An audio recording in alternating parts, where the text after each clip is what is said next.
While I'm working on this amplifier, I obviously took the top and the sides and the faceplate off. And the top was like a large piece of extruded aluminum and some fake wood with some veneer on it. The sides were obviously wood veneer, and then the faceplate is a whole bunch of pieces of aluminum. So removing those and the brass trim pieces actually started to make the amplifier a little bit more manageable. It still weighs a lot, but now at least I'm able to move it on the bench. And also I don't have to worry about messing up the cosmetics as much as I slide it around. So with the top removed, I decided to work on the switches and these meter boards first. I thought these are easy to get to. I can knock them out real quick while I order some parts and try to come up with an idea and a plan for this project. Let's talk about the components that you could see with the top removed. This amplifier has two separate power supplies, one for the left channel and one for the right channel. That's not uncommon, but it is always a good sign of a high quality amplifier. This amplifier does go a little bit farther in that it has a whole separate power supply, this transformer right here, for this metering circuit and the lighting circuit, and I think a couple other non-audio related sources. And that's the first time I've seen something like that. So this transformer, the AC windings, the AC power, actually comes to each one of these meter boards where it is rectified, regulated, and filtered, controlled by a power relay, and then gets into the circuits. Normally, all this part of the circuit would be found like on a power supply board somewhere, but they really kept all the different parts of this amplifier discrete. It adds a lot of components, but it makes for a very compartmentalized design. It's really interesting.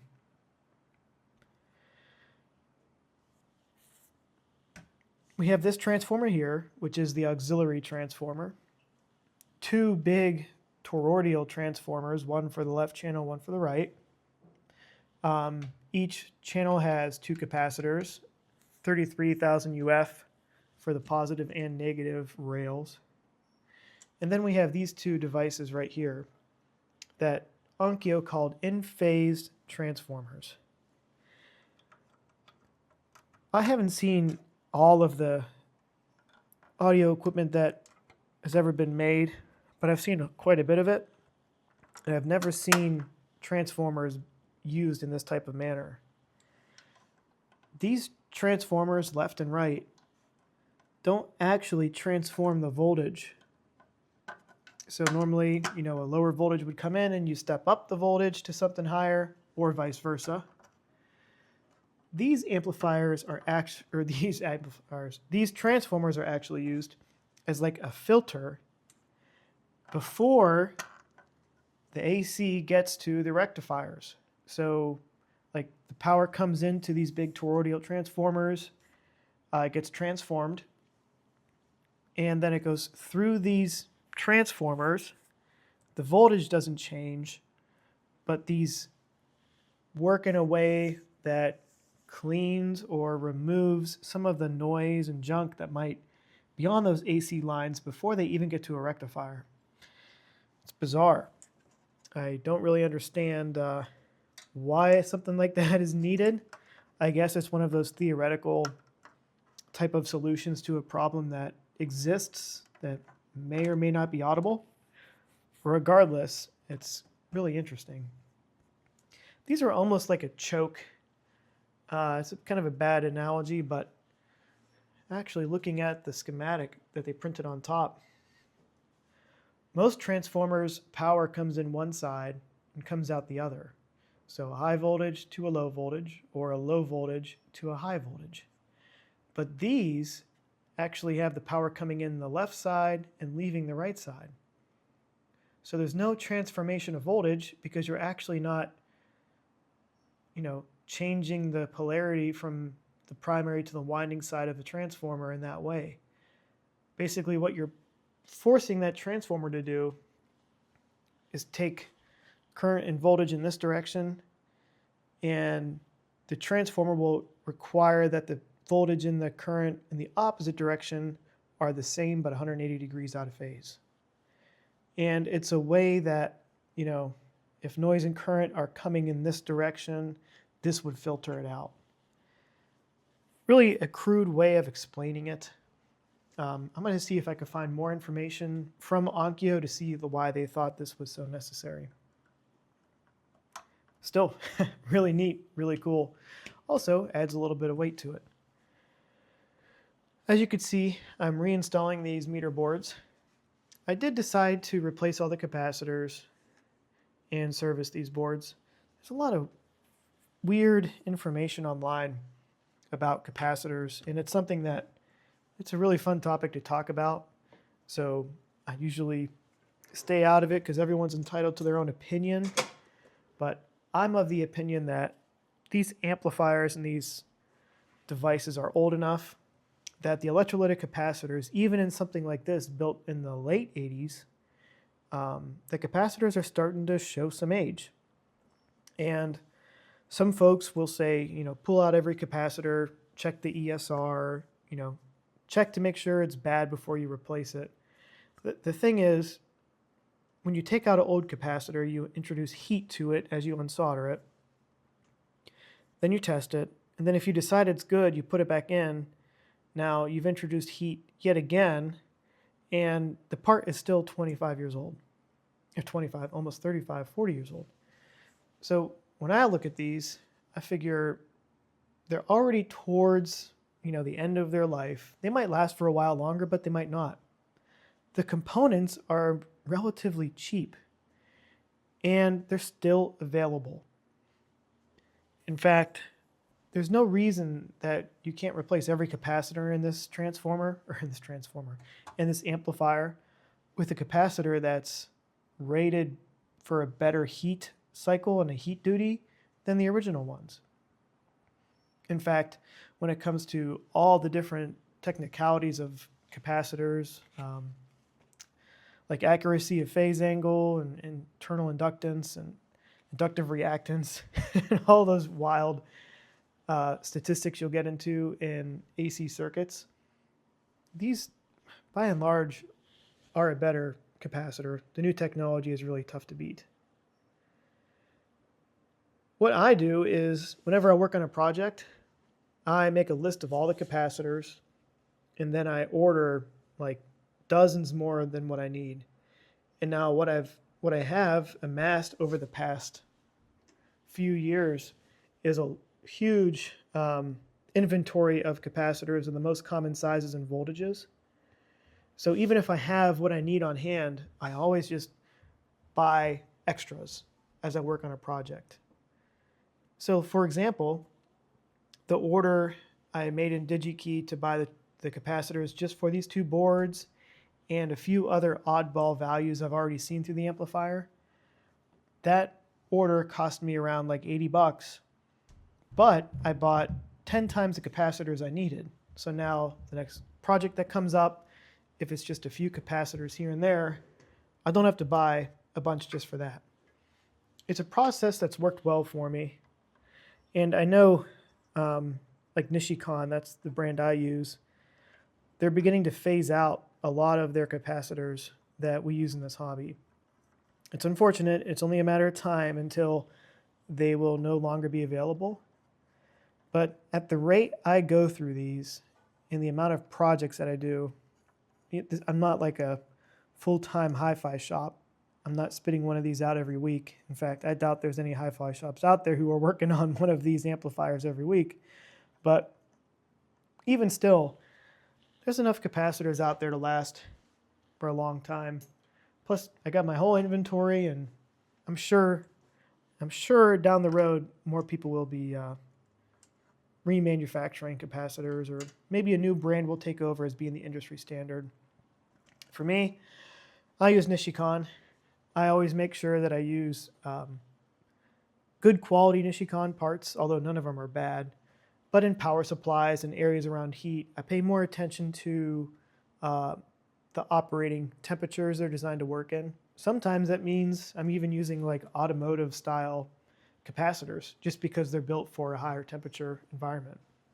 Now, these capacitors here on the metering boards, there's not a lot of heat on this side, although I'm sure once the amplifier warms up, the amount of heat that's radiated throughout it will eventually get to these boards, but it's not like these are mounted close to a heatsink, relatively, I guess. So that's why I have a bunch of different types of capacitors here. They're all Nishikons, some audio grade caps, and some good automotive grade caps for like the filters and the power supply. But that's enough of that. Like I said, everybody could talk about capacitors, and I said I wasn't going to go into great detail about it, but here I am, rambling on about capacitors. Okay, I have these metering boards back in, and now I'm going to flip it up on its back so we can go over the layout of the power supply. So the bottom of this amplifier is where all of the power supply circuits, some of the protection circuits, the relays, some of the relays, and where the driver boards are. So up on top, working from the front bottom of the amplifier, this is the switches that are located at the bottom of the faceplate. They're up here, and I already serviced those, cleaned them, put them back together, and they came out great. The next board right here is, for the lack of a better term, like an AC power input board, and it's got a bunch of relays on it. One thing you'll notice in this amplifier is there's tons and tons of relays. But on this board in particular, the power from the cord comes into 4 terminals here in the middle, and I've removed the cord just so I can move this amplifier around. So the AC comes in, and there are one big main relay right here and 4 other small black ones right here. These 4 black relays control banks of resistors that basically attenuate the inrush current into the left and right channel transformers. It's a very complex soft start system. Some big Pioneer receivers, for example, I know from off the top of my head, like the 1980, for example, it has like a big resistor that sort of looks like this ceramic resistor right here, and it's wired in series with the primary windings of the power transformer, and it's wired that way so when you turn it on at first, the resistor kind of limits the current flying into those primary windings. And then once it's at a certain temperature or a certain time or a certain voltage, a relay clicks and it removes the resistor from the circuit. This power supply board up here, this AC board, works the same way, but I think it's all based on time constants, which basically means it's just a matter of time and not voltage. Basically, the left or the right channel, I forget which one starts first, one relay will click, the second relay, third and fourth. And that's why when you turn these on, there's a whole series of clicks and noises, because the amplifier is going through a soft start cycle and is picking up parts of the amplifier every like 2 or 3 seconds, it seems like. And what that does is basically limit how much power this amplifier uses when you first turn it on. Otherwise, the amount of current this would take to turn everything on all at the same time would be massive. It could probably trip the circuit breaker in your panel. I'm just guessing, but just because of the size of the transformers, it would just be a huge slug of power. So these banks of resistors stop that from happening. The next 2 boards down here are the driver boards, and I haven't got into the audio schematic yet, so I'm not sure how they're laid out, but typically driver boards are the first place the signal goes to on its path of being amplified. But I'm going to get into those once we finish up the power supply. And then last but not least is the actual like DC controls, if you will. So left and right, big rectifiers, and then the big power supply filter caps are located down here at the bottom. On the very back of the amplifier are the speaker output relays and also the input signal relays. That's pretty interesting. So if this amplifier goes into protection mode for like a high current or high temperature or what have you, high DC, there's a relay in here that actually opens that will separate the input signal from the amplifier. Never saw that before, and it's very interesting. It's also one more place where the signal can be degraded. So it's a complex amplifier, and there's a lot of places for issues. But that's okay. That's what I'm doing this whole project for. Now, what I'm going to get into probably in the next few days is finding a good replacement for these main filter capacitors. And I'll show you why. All right, now we're looking at the top of the amplifier again. And these are those main filter capacitors that we saw earlier. And these capacitors are usually good to leave in amplifiers, especially if you can't find the same values and dimensions. I typically replace them because there's replacements available. But when I first got this amplifier, I was a little bit concerned about these fancy brackets that are built that hold these capacitors. In fact, these brackets are so fancy that Onkyo calls them out in the brochure as being a super fancy and special way to eliminate vibrations in the capacitors. I've never seen that actually called out before, but sure enough, they did in this one. And my concern with these is that either through the way these clamps are physically attached to these capacitors, or, and what I'm afraid of, the heat from the radiator and the heat from the transformer has cooked these capacitors for many, many years. And the reason I think that, and I've been wrong before, but the reason I believe that is the top of these capacitors are actually under tension. So this is the top of the cap, and this is like a piece of plastic that is like heat shrinked around the top of the cap. And I have, in my experience, I'm just not used to seeing capacitors with this type of, not pressure, but like physical deformation to the capacitor where the lid is like a drum head almost. It's a pretty good analogy. Normally this is perfectly flat. And the only reason this would be bulged up is from heat as the electrolytic actually expands and the aluminum inside and the paper and all the whatnots. So heat would cause it, as well as these rings.